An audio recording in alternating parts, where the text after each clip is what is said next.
ஷேய் கிறிஸ்டோ பெரமா நீதி அரசர் கணக்கு போட்ட கணக்கு. இப்போ இது கோர்ட்டுக்கு பதிவு, நீதிமன்றம் கோர்ட்டு பதிவு. தமிழ்நாடு முழுக்க எத்தனை கணக்கு நீதிமன்ற கோர்ட்டு, உச்ச நீதிமன்றம் சென்னை, மெட்ராஸு, மதுரை கணக்கு கண்ட்ரோலில் கன்னியாகுமரி வரைக்கிற நீதிமன்ற கோர்ட்டு தமிழ்நாட்டுக்குள்ளே பதிஞ்சுக்கோப்பா. புரியுதா? நெல்லை மாவட்டம், கன்னியாகுமரி மாவட்டம், மதுரை மாவட்டம், சிலிவுத்தூர் மாவட்டம், தெற்கு பாளையம், ராஜபாளையம் கணக்கு தான். இப்போ சிலிவுத்தூரும் ராஜபாளையம் தான் கைலாசத்துலேருந்து கணக்கு கொடுக்காரு கடவுள். இதில் இருந்தால் நீதிமன்ற கோர்ட்டில் பிரித்து போகணும். அதுக்கு தான் கோர்ட்டு பிரித்து கணக்கு போட்டுக்கிட்டு இருக்கார் கடவுள். ராஜபாளையம், தெற்குப்பாளையம், ராஜபாளையம், சிலிவுத்தூர் கணக்கு புரிஞ்சுக்கோப்பா. கோர்ட்டில் ராணி பெண்ணு புரிஞ்சுக்கோப்பா. கீழே வழக்கறிஞர் புரிஞ்சுக்கோ.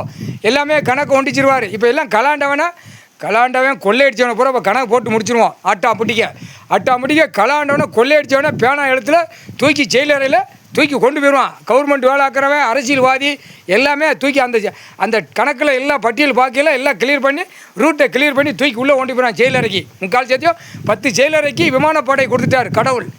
எல்லா விமானத்தை தூக்கிடுவார். டெல்லி, தமிழ்நாடு ஊடாலப்பட்ட நடிகர் வச்சுருக்கிறவன், அரசியல் வச்சுருக்க எல்லா விமானத்தை தூக்கிடுவார். எல்லாமே தூக்கி எல்லாம் ஒண்டிச்சிருவார். எல்லாம் ஒண்டிச்சு இப்போ தரப்படை விமானப்படை எல்லாம் பிடிங்கிடுவான். இவனுக்கு பூரா செயலறைக்கு தள்ளணும்ல. 10 செயலரை விமானப்படைக்கு, புரியுதா? 3 செயலரை தரப்படைனா தரையில் செங்கின்னு பரப்பான்.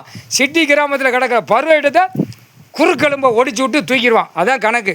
சாப்பாட்டு உணவுலாம் மருந்து சாப்பாட்டு உணவு தான் கோட்டார் சாப்பிடுதா இல்லையாப்பா? வழக்கறிஞர் நீ என்ன சாப்பிடுதா? மருந்து அடித்து சாப்பிடுத. உழைப்பு எங்கே இருக்குது? உழைப்பு மானிட பயலுக்கு விவசாயத்தில் இருக்குது. உழைச்சி சுரண்டி அந்த இடத்துல ஒரு பகுதியில் ஒரு 3 போகம் விளைஞ்சிச்சா, 2 போகம் விளைஞ்சிச்சா, 1 வருஷம் சாப்பாட்டு பாடு ஒவ்வொரு குடும்பத்தார்கள் வச்சு சாப்பிட்டுக்கணும். சரியா?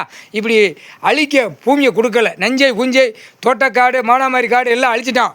புரியுதாப்பா? இந்த கணக்கு 5 வருஷமாக இருந்தவன் சட்டப்பேரவையில் உட்காந்து நாற்காலி சேரில் உட்காந்து இது பட்டா சிட்டா நஞ்சை குஞ்சை அழிக்கலாம், எல்லா கல்வியும் அழிக்கலாம்னு எல்லா வரிசைக்காக போட்டு தமிழ்நாடு முழுவதும் அழிச்சு வச்சுருக்கான்.